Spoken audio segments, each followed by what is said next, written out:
Today we are going to be creating a Bidriware vase and flowers.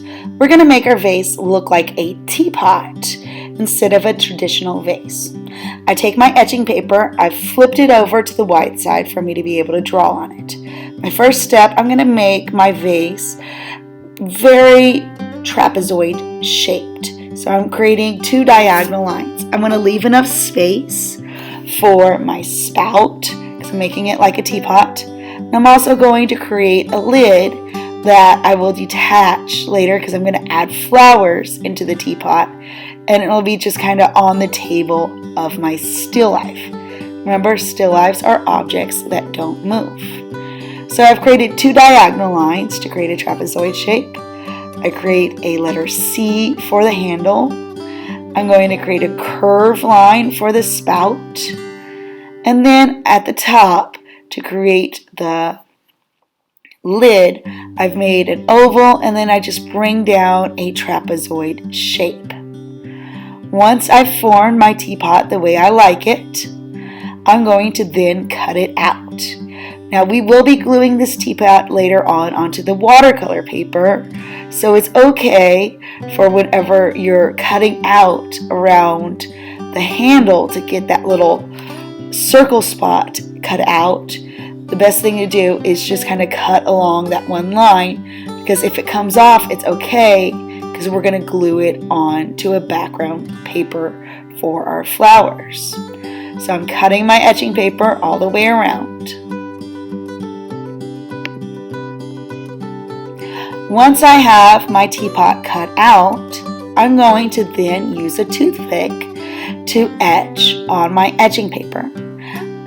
Think about the video where they showed all that Bidriware designs. First thing I'm doing is kind of outlining my shapes of my handles, of my lid, of my teapot spout, and then I think of my designs. My designs that I'm creating are going to be flowers, because remember, Bidriware is based off of flowers. It doesn't have to be as elaborate as that Bidriware design. I'm kind of creating basic daisies, and then I'll go in and add some different tulips, thinking of leaves and stems, creating a flower design on my teapot. I even add some patterns on the spout and the handle, creating a pattern of lines. Once I have my teapot finished, I cut off the lid, and then I'm going to glue it down to my white paper. I'm taking my glue stick, being very careful not to pull or rip my etching paper. I'm gluing first the teapot, and then I'm going to figure out where I want to place the lid. It's up to you how you kind of create the design of the lid. I've tilted mine a little bit so that it is just placing itself next to the teapot.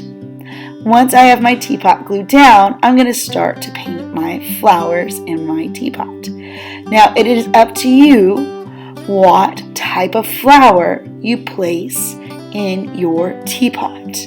I made mine very basic, and then after I've painted my flowers, I then paint a background. My background is blue.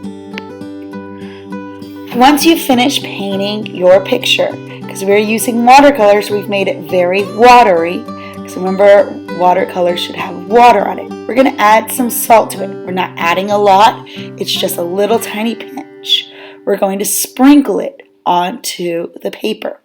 And what the salt does is it absorbs the watercolor, and as it absorbs that watercolor, it's going to create a pretty texture into the background of our still life.